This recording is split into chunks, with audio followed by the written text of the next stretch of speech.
Terima kasih untuk kesempatan yang telah diberikan. Perkenalkan, nama saya Kevin Albert Christian. Di video ini, saya akan mempresentasikan tentang materi manajemen, yaitu mengenai controlling. Controlling ini atau pengawasan ini merupakan fungsi manajemen yang keempat. Dan controlling ini dapat dijalankan setelah kita melakukan proses manajemen yang pertama, yaitu perencanaan, dan yang kedua itu pengorganisasian, serta yang ketiga itu pengarahan. Barulah kita dapat menjalankan proses manajemen yang keempat ini, yaitu mengenai controlling atau pengawasan. Apa sih pengertian controlling itu? Controlling adalah fungsi manajemen yang berupa pengadaan, penilaian atau koreksi sehingga karyawan dapat diarahkan sesuai dengan tujuan yang akan dicapai. Controlling adalah pengawasan, maksudnya yaitu proses dilakukannya pengamatan terhadap pelaksanaan semua kegiatan organisasi untuk menjamin supaya pekerjaan dapat berjalan sesuai dengan rencana yang telah ditentukan.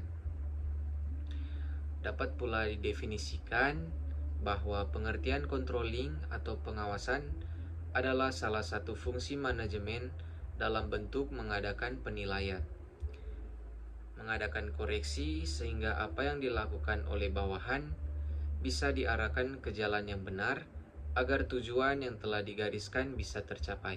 Dalam melakukan controlling, atasan dapat melakukan pemeriksaan, pencocokan, dan mengusahakan supaya kegiatan-kegiatan yang dilaksanakan bisa sesuai dengan rencana yang sudah ditetapkan dan tujuan yang ingin dicapai. Di sini ada pengertian controlling menurut para ahli. Yang pertama itu menurut Terry Sujamto. Controlling atau pengawasan adalah untuk menentukan apa yang sudah dicapai, mengadakan evaluasi, dan jika diperlukan mengambil tindakan-tindakan korektif untuk menjamin supaya hasil bisa sesuai dengan rencana. Dan yang kedua di sini pengertian controlling menurut Siagian. Jadi menurut Siagian, controlling yaitu proses pengamanan daripada pelaksanaan semua kegiatan organisasi yang bertujuan untuk menjamin supaya seluruh pekerjaan yang sedang dilakukan dapat berjalan sesuai dengan yang direncanakan sebelumnya. Jadi itu merupakan proses controlling yang telah didefinisikan oleh para ahli-ahli. Dan di sini ada fungsi controlling. Yang pertama itu untuk mengevaluasi keberhasilan pencapaian tujuan dan target sesuai dengan indikator yang telah ditetapkan.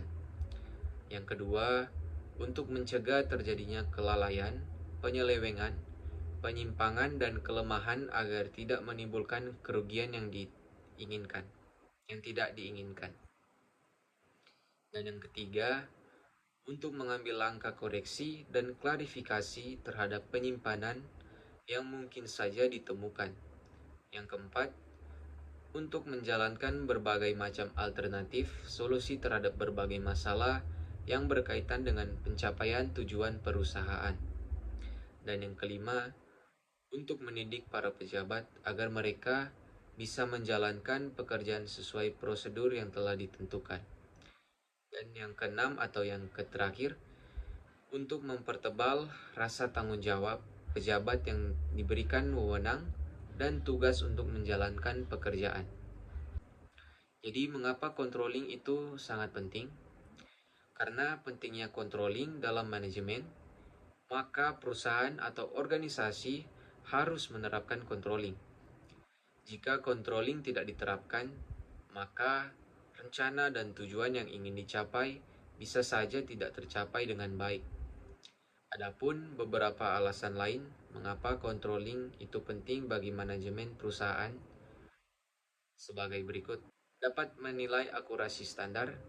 Jika controlling tidak diterapkan, maka rencana dan tujuan yang ingin dicapai bisa saja tidak tercapai dengan baik.